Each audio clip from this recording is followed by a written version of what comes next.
primeiro a gente chamar Wesley Williams. Wesley Williams. Bora nas Por palmas. favor, salva de palmas, galera. Wesley Williams.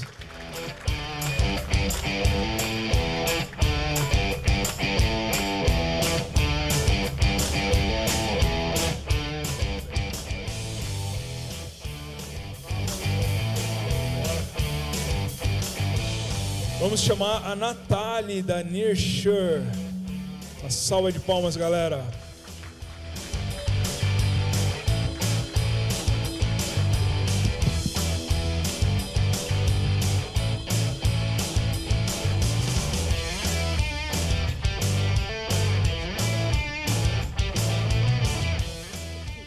Vamos chamar Felipe Caputo, Mercado Livre.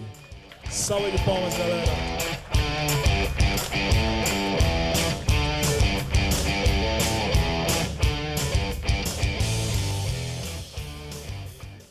E para fechar o nosso painel de hoje, o CTO da startup Transfira, Rafael. Por favor. Salva de palmas.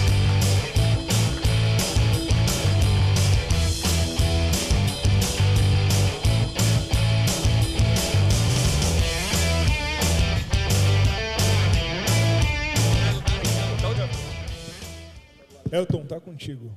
Manda a bola. Boa noite, pessoal. A gente não podia perder a oportunidade de ter tanta gente incrível aqui, então a gente montou algumas perguntinhas para fazer para vocês. Acho que a primeira, por que vocês escolheram Go nas stacks de vocês? Acho que algumas empresas já foram, Full Cycle falou um pouquinho, a Meli também, mas por que vocês escolheram Go? Assim, quais foram os fatores que fizeram vocês escolher essa linguagem, entre outras milhares que a gente tem?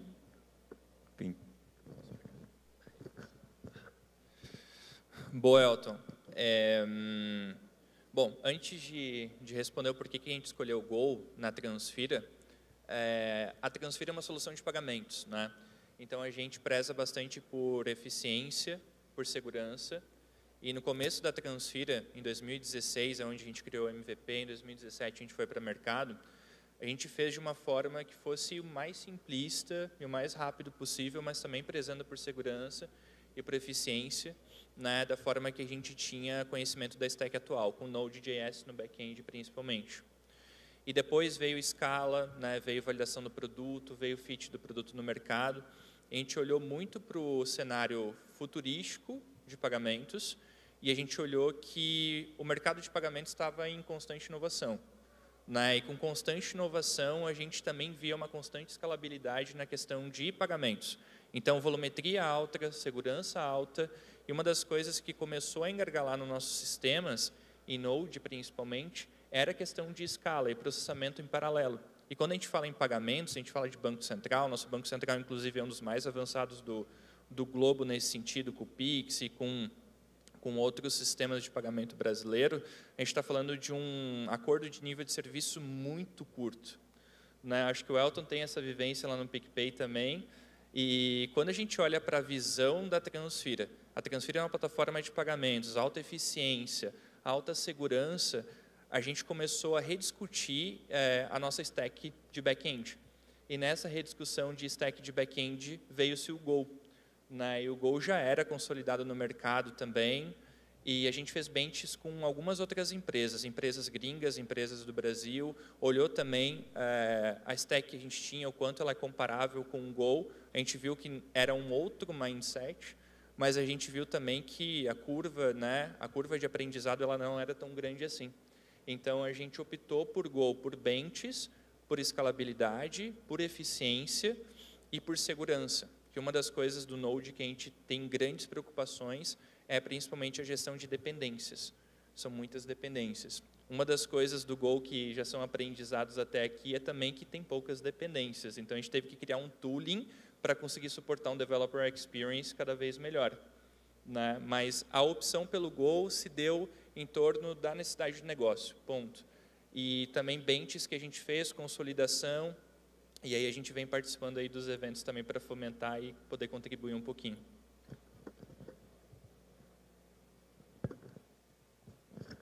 No Mercado Livre acho que foi bem parecido. porque quando o Mercado Livre começou, ele não era microserviço, ele tem 25 anos agora, e o Meli era todo feito em Java e era um monolitão, era o Meli.jar lá.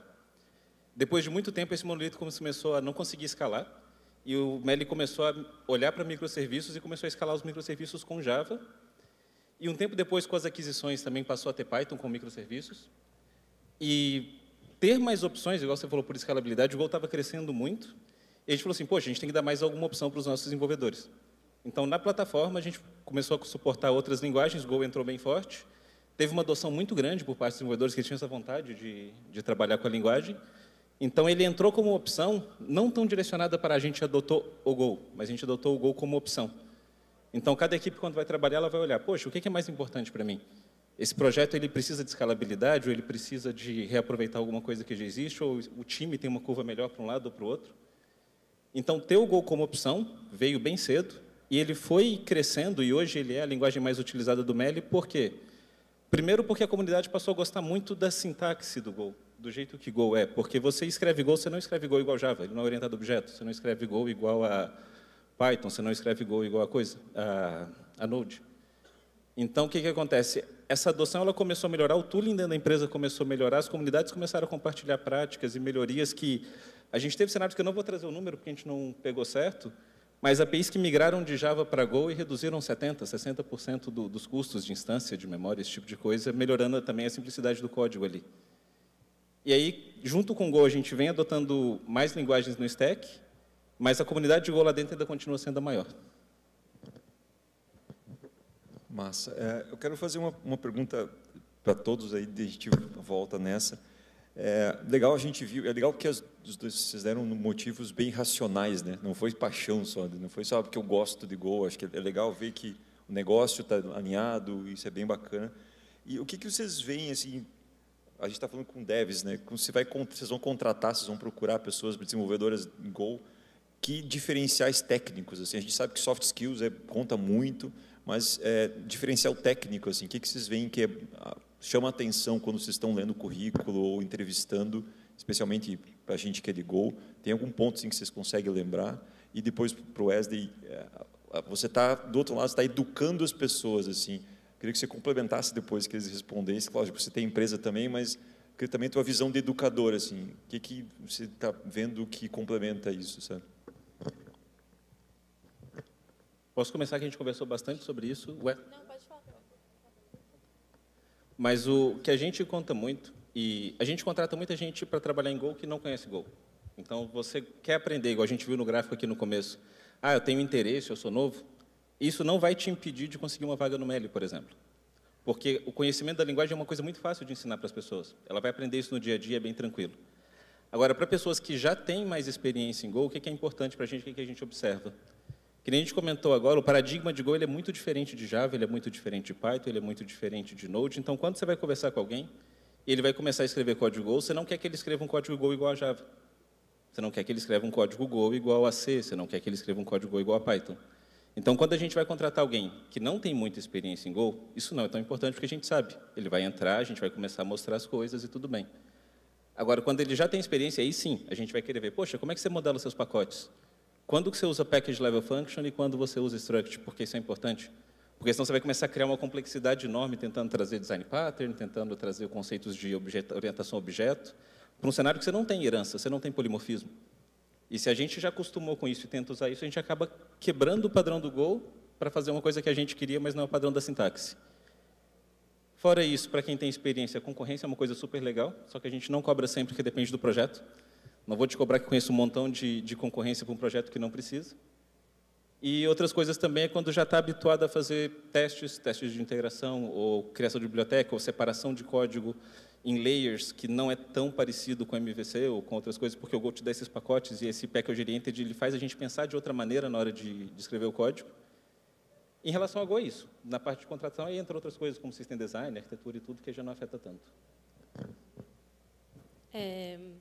Bom, para quem não conseguiu entender ainda, passou pelo stand, a Nearshore é uma empresa que a gente conecta desenvolvedores aqui do Brasil com empresas no exterior, seja para trabalhar com projetos ou preencher vagas realmente na empresa de forma remota. E a nossa procura por Go veio realmente pela grande necessidade que a gente sente vindo das empresas no exterior, sempre procurando, quando considerando um candidato, seja para o projeto necessário. E a gente sempre procura realmente os recursos exclusivos, como o gerenciamento de concorrência e eficiência no manuseio de memória, e como, um candidato que consegue escrever de códigos limpos e de fácil manutenção, pensando sempre no desenvolvimento do aplicativo e na otimização do desempenho. Pode ser. Não, fala você primeiro, depois eu falo com a outra visão. Então, tá bom.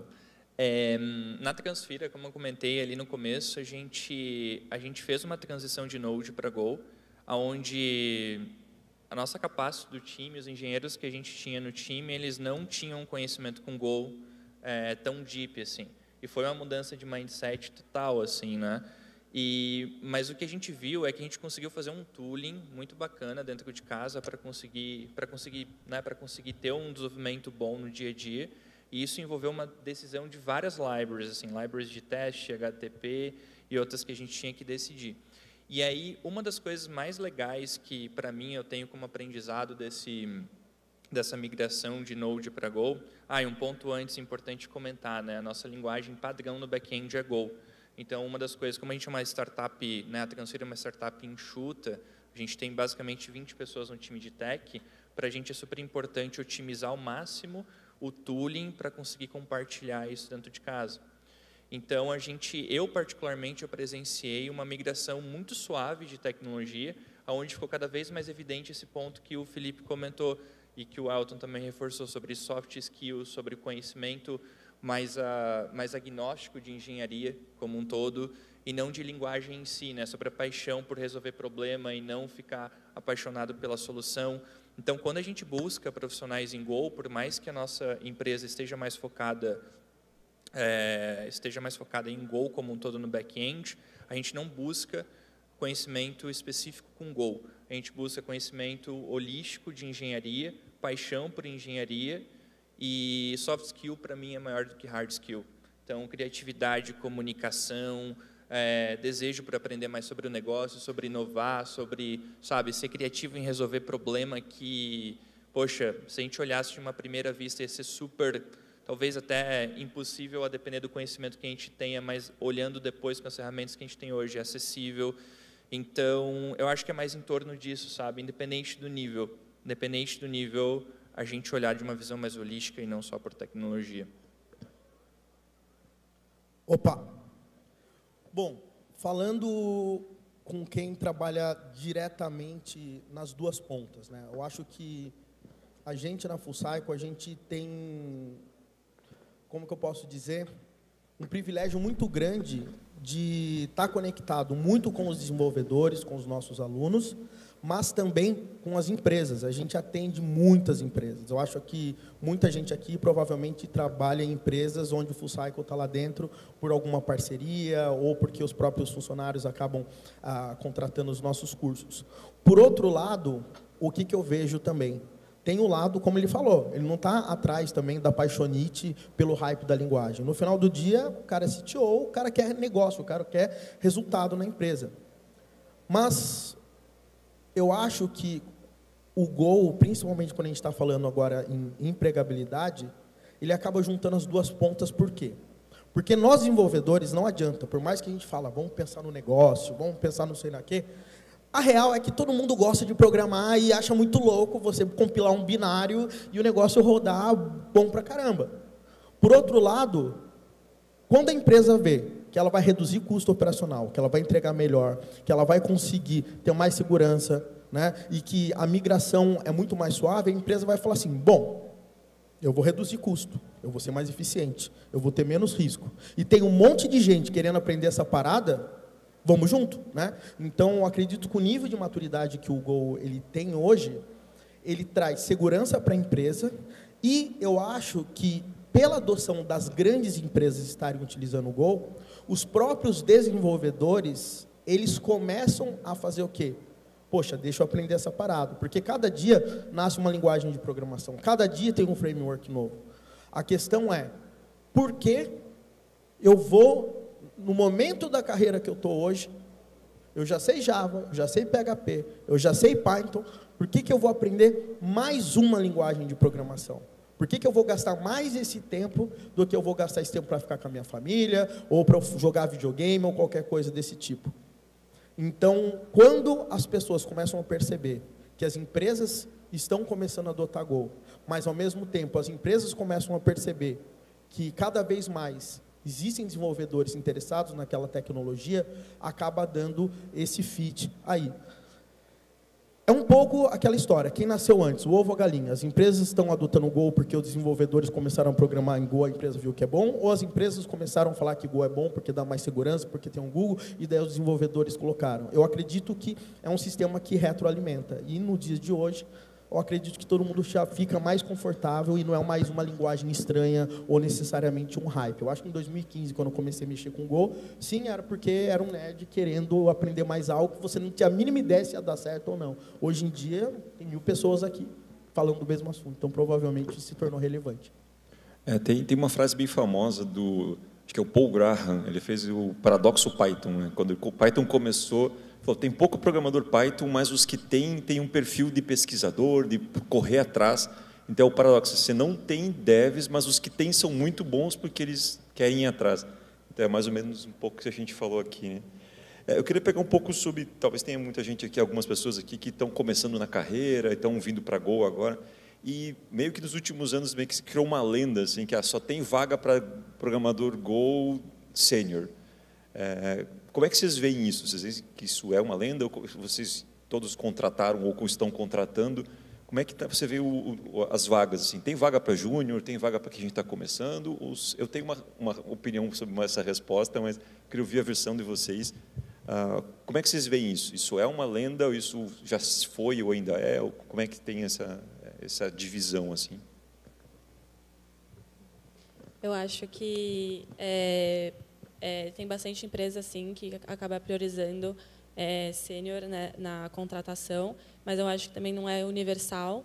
Na Nearshoring, em específico, a gente considera muito a capacidade do aprendizado, tanto quanto a experiência anterior. Então, se você mostra uma proatividade em realmente continuar aprendendo sobre a linguagem e ter um domínio bom, conta muito mais do que muita experiência realmente usando a linguagem em projeto. E eu acho que até contra um pouco dessa lenda, o Mercado Livre, ele esse ano, vou falar um número próximo, mas a gente vai crescer cerca de 1.200, 1.300 posições na área de TI. E essas 1.200, 1.300 posições, o principal é entrar por um caminho que a gente tem hoje chamado de bootcamp, que é para novos desenvolvedores. E por que isso? Porque a gente começou a perceber que quando você começa a formar uma pessoa, ela começa desde júnior, ela aprende a tecnologia, ela aprende com as pessoas sêniores que você já tem na equipe, além dela aprender com as práticas que você já tem, as bibliotecas que você já usa, as coisas que você já forma ali, você consegue criar um vínculo com ela e ela cria um vínculo com a empresa, que é uma coisa que o Mercado Livre acha muito importante, de que não se contrata para sair daqui um ano, 2 anos. A ideia é que as pessoas fiquem muito tempo ali. Então, hoje, a visão da empresa a gente contrata cada vez menos sêniors. Por quê? Porque a gente forma sêniors e os sêniors que estão aqui, eles vão crescer. Eles vão passar a ocupar cargos de liderança técnica, cargos de liderança de gestão. E aí, a forma que a gente vem olhando hoje a maior parte das vagas ela vem para júnior, ela vem para pleno, para a gente poder formar essa base de conhecimento, essa base de cultura e ajudar essas pessoas, além de entrar no mercado, também de criar um programa de sucessão dentro da empresa onde a gente dê oportunidade para as pessoas que são júnior virarem pleno, para os plenos virarem sênior, para os sêniors virarem líderes e assim por diante.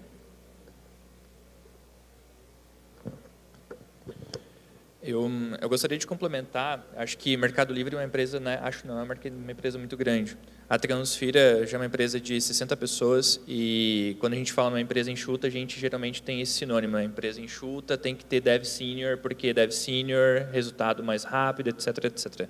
Eu já tenho outro valor em mim, assim, que é muito sobre diversidade, assim, das posições. Então, quando a gente tem uma estrutura de time diversa em gênero, diversa em N formas e diversas em senioridades também, eu acho que o resultado pode ser ainda maior. Então, na Transfira, a gente tem devs plenos, a gente tem devs seniors, né? A gente tem uma pessoa também que entrou como júnior, embora a gente ainda seja uma startup super enxuta, mas a gente já tem 7 anos de mercado, uma instituição de pagamento regulada. A gente tem um mix disso, justamente porque é o mix disso que cria um valor gigante lá na frente, né? E então eu acho que esse é um fator muito importante, a diversidade da senioridade, para que cada um consiga repassar seu conhecimento. E eu particularmente gosto muito de ensinar as pessoas. Eu acho que tem um valor nisso, né? Tem um valor pessoal nisso, de crescimento pessoal. Então, se a gente quer crescer cada vez mais, a gente tem que ter um impacto maior. Como que a gente vai maximizar o impacto? A gente conseguindo passar o nosso conhecimento para outras pessoas. Então, eu acho que isso faz as pessoas se sentir melhor.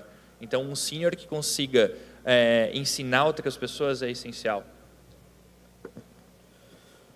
Bom, deixa eu dar os meus 2 cents sobre essa história de júnior, não tem vaga para júnior, para Gol e etc. Tá? O lance é o seguinte, minha opinião, e obviamente cada pessoa tem uma opinião diferente. Primeira coisa que eu faço quando eu vou pensar sobre isso eu excluo o Mercado Livre, tá? Porque o Mercado Livre ele destoa o mercado. Quando a gente vai fazer conta de e-commerce, com ou sem o Mercado Livre, muda completamente as curvas. Quando a gente vai falar em contratação, quebra tudo, né? Muda completamente. Cada vez que eu falo com a galera do Mercado Livre, 1000 vagas surgindo. Então, tirando o Meli ali, que ele é uma distorção do mercado, isso não tenho dúvidas, o que eu percebo é o seguinte, quando a gente começa a falar com o Gol, ou quando o Gol começou a surgir, e as empresas, principalmente que usam o Gol hoje em dia, precisam de muita eficiência, performance, etc., é natural que quem mexa com esses tipos de coisas sejam pessoas mais sêniores. A gente está falando em concorrência para resolver milhares de transações, milhões de transações. É óbvio que um júnior, naquele momento, ele não vai saber tirar proveito desses aspectos. Então, é natural, na minha opinião, que o Gol ele venha de cima para baixo, dos sêniors, e isso aí vai descendo, porque um júnior ele não vai conseguir resolver esses problemas que o Gol realmente brilha. Tá? Por outro lado, o que acontece? Eu não acho hoje em dia, tem gente que me pergunta, Wesley, será que o Gol dá para ser a minha primeira linguagem de programação? Essa é uma pergunta que eu recebo todo dia. A segunda pergunta é, será que dá para eu começar programando com Gol e arranjar um emprego? Então, eu comecei a fazer um teste social. O primeiro teste foi, será que eu consigo ensinar uma pessoa que não sabe nada de programação usar Gol? E eu resolvi fazer um investimento na minha vida. Eu resolvi pegar o meu filho de 8 anos e ensinar Gol para ele. Então, o meu filho hoje, ele já sabe fazer função, ele já sabe fazer retorno, já está mexendo com laço de repetição. E, pô, o moleque tem 8 anos de idade, todo dia à noite ele chega, pai, coding, chegou na hora de programar. Então, isso eu já não tenho dúvidas, que qualquer pessoa que não sabe nenhuma linguagem de programação é capaz de aprender Gol. Agora, essa história de não ter vaga para júnior, na minha opinião, é uma resposta que não existe, não dá para a gente dizer se ela é verdade ou não, por um único motivo. O Gol começou a explodir bastante em 2018, quando a gente chegou em 2020, a gente teve todo o ponto da pandemia, e nesse momento foi uma distorção de mercado, onde todas as empresas contrataram muito júnior. Inclusive empresas que trabalhavam com Gol, empresas que não trabalhavam com Gol. A distorção do mercado agora, o mercado voltou ao que ele sempre foi antes. Né? E o que sempre foi antes? Ter uma barra mais alta e uma fricção muito grande de entrada, inclusive para júnior. Então, falar hoje que um júnior não consegue ter vaga de Gol é muito complexo, porque simplesmente hoje não está fácil para nenhum júnior entrar no mercado, mesmo que seja com Node, nem que seja com Python, então já está difícil. Então, eu acho que falar, não tem vaga de Gol para júnior, da mesma forma como não tem vaga, não estou dizendo que não existe vaga, obviamente tem um monte de júnior aqui que está trabalhando ou que começaram no emprego agora, mas de forma geral não dá para comparar com 2, 3 anos atrás. Então, eu acho que a gente só vai saber com mais exatidão depois que o mercado voltar a se regular e ver como é que realmente as contratações estão indo. Fora isso, o mercado não está fácil para ninguém, voltou o que sempre foi. Né? E essa distorção está acabando, então eu acho que, de forma geral, é uma resposta que, se eu falar para vocês que eu sei, eu não sei. Eu sei que não está fácil para ninguém. Só queria oficializar que eu concordo com a tua opinião. E concordando e comentando que no Mercado Livre é diferente, e só para dar um passo a mais para o que o Rafael falou, A gente tem uma política muito importante que a gente percebeu isso, de que você ter um time cheio de seniors, às vezes não é a melhor coisa que você pode fazer, por vários motivos. O primeiro dele é a sucessão. Esse sênior vai querer crescer, então vai ter que algum deles se destacar mais que o outro. Aí, quem que ele vai ensinar? Ou quem que vai aprender com ele? Como é que eu vou formar um próximo time que vai assumir? Ou quando ele sair para outra empresa, que pode acontecer, ou com quem for ficar. Então, essa parte que você comentou dos times, Rafael, que eu quis voltar para falar, é mais isso. A gente percebeu que você manter um time com pessoas que vão crescendo, ele entra júnior, ele vai ficar 1, 2, 3 anos talvez, vai passar para pleno, vai ficar 1, 2 anos, vai passar para sênior, e ele começa a retroalimentar essa máquina. Porque como a gente está fora da curva e está contratando quase 1.000, 1.500, 2.000 pessoas por ano, quando eu entrei no escritório aqui em Floripa 4 anos atrás, a gente era 76 pessoas. Hoje a gente é mais de 700 em 4 anos. Então, o que acontece? A gente tem uma visão hoje, por isso que o MELI vem crescendo e pode estar muito fora da curva, de que se a gente não alimenta o júnior que está entrando, se a gente não dá esse apoio para o mercado depois ele vai parar de formar júnior, que a pessoa vai falar assim, não vou fazer TI, não tem emprego. E nesse momento que a pessoa parou de fazer TI porque não tem emprego, até formar mais gente vai 2, 3 anos. E quando chegar esse momento, aí sim, vai ter uma escassez, porque a pessoa era júnior, não conseguiu emprego, trocou de área, a gente não tem mais júnior e a gente entrou no outro loop. Então, fortalecer isso desde agora, dar essas oportunidades, ajudar o mercado de TI a manter essa sazonalidade e a pessoa que está entrando poder começar a carreira como júnior e aprender com o resto da equipe é importante. E eu acho que tem um ponto importante também em relação a isso, se você só tem sênior no time, com certeza sempre vai ter tarefas de júnior que tem que ser feitas. E você vai estar gastando dinheiro para um sênior fazer algo que um júnior estaria fazendo. E se o júnior está fazendo exatamente essa tarefa, é o momento que ele vai poder aprender para ele se tornar um pleno, para ele virar um sênior. Então, se tem algo que é muito mal utilizado, é o tempo de um profissional sênior fazendo coisas que um júnior deveria fazer. Todo mundo ganha. Se o júnior fazer coisas de júnior, ele ganha, porque ele vai aprender para ele ir para o próximo passo. E se o sênior tiver júniors embaixo dele, ele vai fazer o que ele mais precisa fazer, que é gerar mais valor, formar essas pessoas que estão embaixo dele também.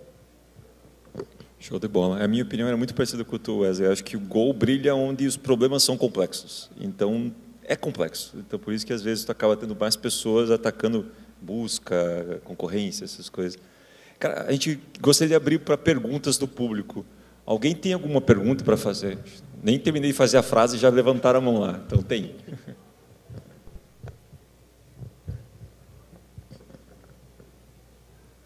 Boa noite. Eu queria comentar um pouco sobre até a fala do Wesley, que eu passei um tempo os últimos meses do ano passado e o começo desse ano desempregado, estava procurando muita vaga de emprego, inclusive procurei em quase todas da GoFercom, dos patrocinadores, né, no caso. E foi muito isso que, na minha vivência, né, pelo menos, estava muito difícil até de encontrar, como é que eu posso dizer, avançar os passos de contratação, né, entrevista técnica, tudo mais. E era justamente isso. Vocês acham que no Brasil, em específico, é melhor, é tão bom quanto lá fora, que eu vejo lá fora ter muito mais vagas e mais mid-level e high-level, né, como eles chamam, do que aqui dentro do Brasil. Como é que vocês veem essa diferença entre dentro do Brasil e fora do Brasil, e se o Brasil realmente está melhorando com relação a isso? Para mim? Não, realmente, assim, questão do mercado nacional, como a gente não trabalha com empresas nacionais, eu não tenho muita capacidade de falar como que está, mas em questão de internacional, a linguagem Go realmente está sendo uma das opções mais procuradas. E, com isso, a capacitação que eles estão procurando realmente é de um nível mais alto, de sênior.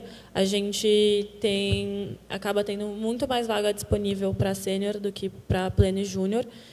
A gente está tentando mudar isso o máximo possível, sendo que, em alguns exemplos, a gente acaba até conseguindo contratar, por exemplo, um pleno para um cargo de sênior, considerando o domínio realmente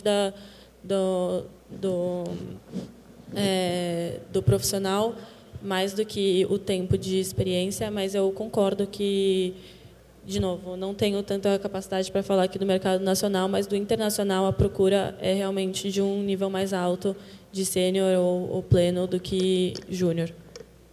Deixa eu dar meus 2 cents. Eu moro nos Estados Unidos, vai fazer 9 anos, tá? E se eu for analisar o mercado hoje, falando de Estados Unidos, tá? Não estou falando do restante do mundo, Europa e etc. O que eu percebo estando lá? Todo dia eu recebo mensagem no meu LinkedIn de brasileiros falando: Wesley, acabei de mudar para os Estados Unidos e está difícil de eu me recolocar. O que eu estou percebendo, na real mesmo, é que conseguir vaga lá fora está tão difícil quanto conseguir vaga aqui. E eu vou mais longe. Tem hora, a impressão que eu tenho é que está mais difícil ainda conseguir vaga lá do que vaga aqui no Brasil. Os Estados Unidos ele está sangrando demais, demais, demais, demais. Taxa de juros lá em cima, inflação. Teve épocas aí que você via Starbucks fechada porque não tinha funcionário. Então, os Estados Unidos hoje, na minha opinião, ele está sangrando. Não está fácil arranjar vagas. Teve muito layoff. A maioria dos layoffs que aconteceram no começo de 2023 não foi no Brasil, foi nos Estados Unidos, inclusive. Eu conheço várias pessoas que perderam o emprego e conseguiram se recolocar ganhando menos, ou pessoas que eram sênior conseguiram entrar como mid-level. Então, assim, eu acho que o mundo lá fora não é... Sabe aquela história da grama do vizinho é a mais verde? Na real, eu acho que a nossa grama realmente do Brasil está mais verde hoje do que a dos Estados Unidos. Tem uma propaganda para falar sobre isso. Porque, considerando o que a minha empresa faz, realmente, o benefício em si é, por conta desse mercado, realmente, a procura das empresas americanas para profissionais brasileiros, que seriam, considerando um valor mais barato, realmente, para eles, para pagar em relação a salário e tudo mais, é que a gente entra, porque a gente consegue realmente conectar os profissionais com essas oportunidades, que seria um nível a mais, casos assim igual ou a mais do mercado, só que menos do que lá. Deixa eu ver se eu expliquei direito. O profissional realmente ele ganharia menos do que fosse ele se mudando para os Estados Unidos, tentando uma oportunidade lá, mas vivendo muito bem aqui, com outros benefícios. Então, eu acho que essa procura, essa dificuldade que os Estados Unidos estava passando realmente dos layoffs e tudo mais em questão dos americanos, que é uma mão de obra mais cara, acaba dando benefício para a gente conseguir oportunidades para lá. E tem um ponto que eu gostaria de comentar, particularmente sobre minha carreira. Eu comecei em 2010 no técnico de informática aqui no Brasil, e uma das coisas que, não passei por essa experiência full remota que a gente está passando hoje, mas uma das coisas que me fez crescer na carreira técnica foi estar próximo das pessoas, principalmente como júnior, e não ter essa barreira de comunicação.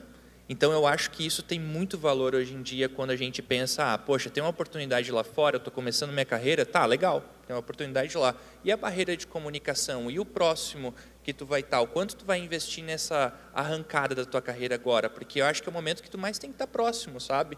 Seja com Go, que nem o Wesley comentou, seja com Go ou outra linguagem.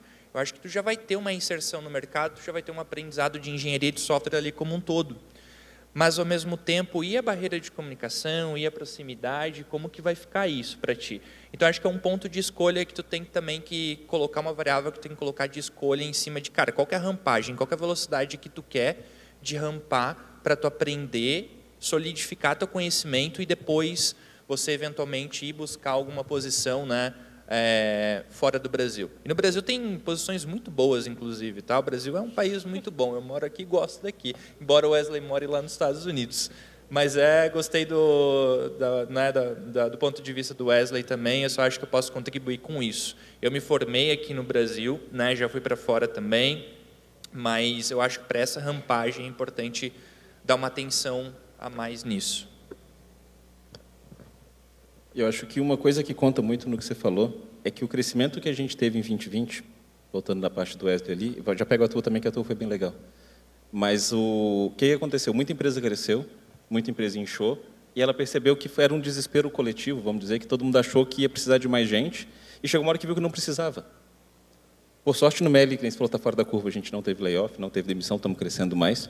Mas o que acontece é, por que aconteceu isso com o mercado? Porque como ele cresceu muito e o mercado criou uma inflação invisível, que o pessoal começou a ganhar mais ou começou a ter um monte de coisa, essa sacudida no mercado acabou fazendo que esse monte de layoff gerou um momento onde o mercado tinha que se readaptar e entender as vagas de cada um. E voltou para a normalidade. Então, esse tempo que um monte de gente que passou por layoff teve um período maior para se recolocar, não era porque a pessoa não tinha classificação, não era por conta disso. É que o mercado estava se ajeitando. Algumas empresas que fizeram layoff perceberam, puxa, a gente errou no número, agora a gente precisa de mais gente. Então, teve empresa que fez layoff que estava contratando 2 meses depois, mas porque isso era aquela coisa dele tentar se organizar ali. Então, pegando a parte que você falou do mercado interno e externo, os dois estão legais, e aí, voltando para o que ele falou, é que no mercado nacional hoje, a gente não ganha em dólar, mas o que acontece é que, se você pega as empresas daqui que elas estão crescendo, e a gente tem muita empresa interessante, não vou fazer o merchan só para o Mercado Livre, mas o Mercado Livre é muito bom, você passa a ter uma oportunidade de crescer no seu mercado, ganhar um monte de skill, que aí sim, no momento que você quiser ir para fora, esse conjunto todo de skill te coloca numa posição, você vai falar assim, não, eu estou competindo de igual para igual com um monte de gente, porque aqui dentro eu pude crescer, ou você pode chegar ao ponto de dizer, poxa, mas eu gosto de continuar aqui, eu acho que eu não vou ganhar uma coisa a mais. Porque se a gente pegar o júnior e o pleno, isso que você comentou de presencialidade eu acho muito importante, porque a gente vem falando muito disso. Presencialidade é obrigatória, se a gente fala disso vai virar um outro debate gigante aqui. Mas a gente vem notando que presencialidade é legal em alguns momentos. Porque você passa a ter essa cultura que você, quando está... Dá para formar cultura online, tá? Não vou falar que não. Mas você passa a estar do lado de uma pessoa que você pode saber, poxa, eu posso perguntar. Eu criei um vínculo com a pessoa que eu posso perguntar, posso conversar, a gente pode fazer as coisas juntos. Então, indo do presencial para o mercado, para tudo junto, investir na tua carreira como tua, viver o teu momento ali, esquecer um pouco que vai ter essas sazonalidades que a empresa não está legal, e aproveitar esse momento do mercado interno hoje, que ele está voltando a crescer, para rampar a tua carreira, acho que faz todo sentido. Massa, obrigado pelo tópico, foi bem legal. Elton, a gente está um pouquinho estourado, mas a Juliana quer fazer uma pergunta. Manda. Oi, eu queria só perguntar, que vocês falaram muito que Go é uma linguagem mais avançada, que não tem tanta vaga para júnior, mas como um júnior que não trabalha com Go poderia chegar hoje uma vaga de sênior com Go? Pergunta do $1 milhão. Vou de novo no Wesley falar que a gente é fora da curva, mas quando a gente contrata sênior no Meli, a gente não contrata sênior em Go. Então, por exemplo, você já tem experiência, você tem conhecimento de engenharia de software, você sabe fazer sistemas resilientes. Você não sabe Go, ok, você vai chegar no time, 3 meses você vai saber. Então, você não é sênior em Go, você já é sênior e vai entrar como Go. Agora, se você fala assim, não, eu não conheço nada de muitas linguagens e quero chegar sênior em Go, o caminho é o mesmo de sênior nas outras. Então, você vai entrar no teu perfil, seja júnior, pleno ou sênior, e aí você começa a ganhar as skills, por quê? Porque a gente, da área de TI, como é que a gente ganha skill? Fazendo as coisas, errando e errando de novo, e errando outra vez, até que um dia a gente faz certo e aprende. E depois a gente começa a fazer certo tanta vez que a gente esquece como é que é o certo, porque a gente já faz no automático. Então, não sei qual dos dois lados era, se eu conseguir responder, mas no Meli, por exemplo, o Go não faz diferença. Ajuda, é um diferencial legal, mas ele não é excludente para você ser sênior em outra linguagem e entrar e aprender Go com a gente. Mas se você ainda não é sênior e, poxa, agora eu quero rampar até Go, fazer vários programas durante o tempo ali, e resolver problema, e fazer deploy, e quebrar sistema até que ganhe essa experiência.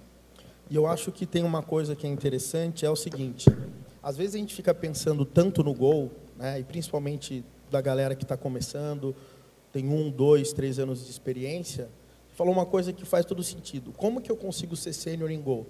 Da mesma forma como que você vai conseguir ser sênior em JavaScript, em Python. Galera, o lance é o seguinte, o Go é só mais uma linguagem, e todas as linguagens hoje, eu acredito que qualquer pessoa que queira começar com tecnologia hoje, ela pode escolher qualquer linguagem. Nenhuma linguagem vai ser uma má escolha para ela. Essa que é a verdade. Se ela começar com Go, ela vai se dar bem se ela se manter consistente estudando. Se ela começar com JavaScript, ela vai se dar bem. Ela vai começar bem com PHP? Não, brincadeira. Estou tirando sarro, pelo amor de Deus. Nós somos PHPzero, eu e o Elton aí.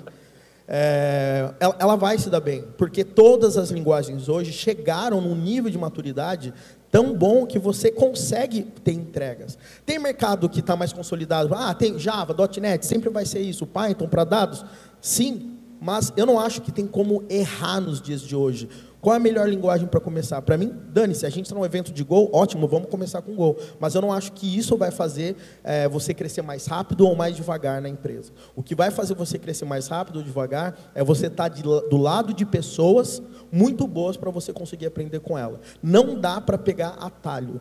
Cada vez que você pega atalho, é um fundamento que você deixa, e quando você chega lá em cima a querer ser um sênior, o cara vai querer falar de um padrão que você deveria ter aprendido como júnior, mas você resolveu pular a etapa para ganhar R$1.000 a mais no seu salário. Eu sei que todo mundo quer ganhar mais, mas é melhor, às vezes, você seguir uma regra para, ao longo prazo, você ter uma carreira sólida de verdade e não uma carreira cheia de buracos. E eu digo isso porque eu tive, por muitos anos, fundamentos que faltavam, e hoje em dia, quando eu vejo, eu falo, cara, como que eu consegui criar uma carreira sem saber algumas coisas dessas? Então, a dica que eu dou é, não pule em etapas.